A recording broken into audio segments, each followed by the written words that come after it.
Howdy from Haley, Idaho. Ketchum, Sun Valley, it's all in the same area. The snow's starting to melt. Had a few 50-degree days since I've been here. Though it's supposed to snow a little bit tonight. Spring, I think, is finally on the way. But this is Idaho. You never know. It could be another teaser. It's okay. I'm going down south here soon anyway.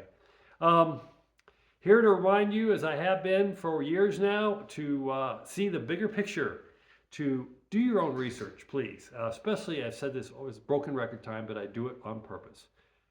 Do the research, make the decisions for yourself. Don't follow one person, one entity, one news source, one political party blindly. It's really, really critical that you do the research, especially if you're getting out and exercising your right to protest, as long as it's not violent. Make sure you know where you're coming from, including the financial stuff. Like, tariffs have been done before, talking about tariffs. Many things that are happening now have been done before. The stock market has lost before, even COVID and things where the stock market has gone down.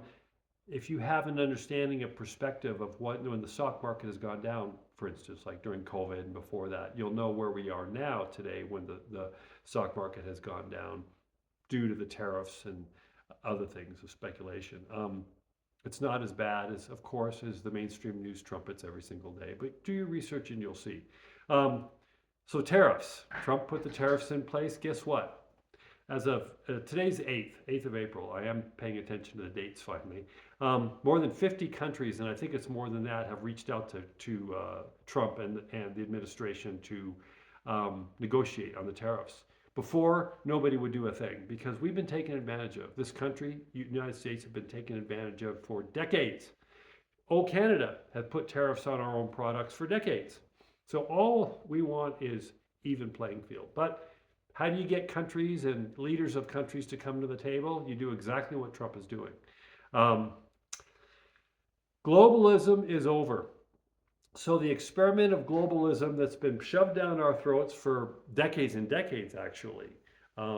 Keir Starmer, from the PM from UK, is coming out with a speech. He might have done it already about how he realizes what he's saying and what they're doing are sometimes two different things, but globalism is a one world government, kind of keep us as the people, citizens under the thumb, being surveilled, like 1984, the book 1984. If you haven't read it, you better do that. It started a long time ago, but with digital surveillance, digital IDs, then COVID, they tried shoving a whole bunch of stuff down. It didn't work because the people are tired of it all. They're not complying. There's still some countries that are, if the people don't wake up soon, they're going to be in trouble. But I think they're going to wake up. The UK, for instance, Ireland's really close. All this globalism, open borders, because when you open borders and let everybody in that's unvetted, then you start to lose your own country, your own identity. Anybody who knows history will understand this. So that's a good thing. The fact that globalism is over, nationalism is coming up. They're making nationalism sound like it's some sort of a bad thing. It's not. It's people wanting to take control back from their governments, the people who haven't been serving them for a long, long time, and getting things to work right for the people, like here in the United States, getting things to work for the people again, and not just sending our money willy-nilly all over the world and leaving our people last for everything. It's over. That part is done. We, the people, have spoken. I've said this for years. Both sides, Republican and Democrats, are to blame. They've been kicking the can down the curb on us people for decades. They haven't been representing us. That time's over. The people are fed up, and we're taking our power back. How about that Supreme Court? They just put a rule out about deporting Venezuelan gang members and stuff like that. Trump's administration's won the last few things on the Supreme Court. It's going to be interesting to see how especially the far left argues that one. It's really has a stark, and by the way, on the 8th now, the tariffs were last week. So all the usual suspects in the mainstream media were saying we're going to have a collapse. Actually, the stock market went up today a little bit. I've been buying the dip myself. But we'll talk about all this and keep an eye on where things are in 2 weeks, a month from now. All right. Things take time, just like anything. Things take time to come down. So we'll see. I'm betting that And a lot of us that this is going to be a fantastic economy, better than we've ever seen it before, but things need to be put in place. I mean, our country was $37 trillion in debt. The Fed's been printing money for years. As I said before, politicians have been kicking the debt thing down the road for decades. It's not sustainable. This country will not last being that much in debt, plus all the other problems that they're finding on the fraud and the waste of management of the government. In order for anything to change needs to be happen. It needs to be burned down to the ground figuratively and sometimes literally, but figuratively.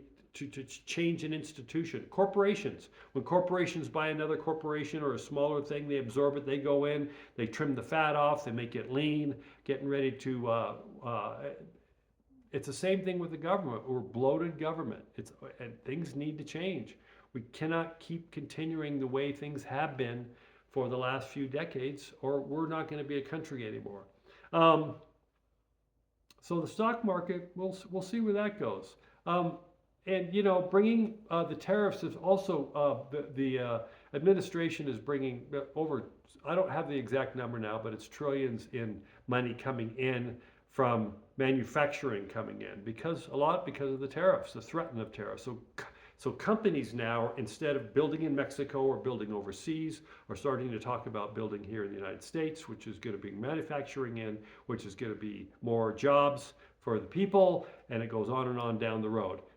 Learn a little bit about how economy works and you'll understand how this is where the end game is on this, looking at the big picture. You know, classic example, I've been trying to buy American for years now. I try to, when I travel and wherever I'm in Idaho or if I'm staying in Idaho through the winter, I'm supporting local businesses, but I needed a new backpack. And I went online actually to order one. A new backpack, my old one is still from my LA days, almost 20 years. But I was looking for something made in the US and I found two companies. The rest was, and I had to go through the fine print. I saw backpacks that I really liked and I'd go in, like one was Swiss, the brand name Swiss made or something. It's been around forever. And I said, oh, this looks good. You know, maybe, and it said something about something in the USA. I went in, made in China, made in China. Anyway, I spent about half an hour looking for a backpack online on Amazon. Actually, I don't use that very much. And once I got into the nuts and bolts of it all, they were all, no matter what the name was on it, they were all made in China. This is a problem. This is all part of the make it in America again, and we need that to happen. So I'm personally, I'm okay with spending more money to buy something made in the United States. I actually found a US made site, ordered it there, my backpack's on its way. So all these sort of things you have to take into account of what's going on now. Please do the research. Understand what's going on in this bigger picture. As I've said before, chaos is going to get worse and worse. These people who are scratching Teslas and calling for the death of Elon and things like that, they're going to get more desperate. A lot of them are not who they say they are. More violence, unfortunately, is going to come, but a very strong feeling. Actually, I know it's going to be put down very quickly this time. Consequences are at hand. We're going to have consequences now. People aren't going to get away literally with murder and burning down business and stuff like they did before. It's all changing. Help your neighbors. Try to be happy. Find your grounding. So you're the weather in the storm, everything I've talked about, and just keep your eyes wide open. We're in tumultuous times now, but at the end, it's going to be fantastic. Talk to you later. Bye.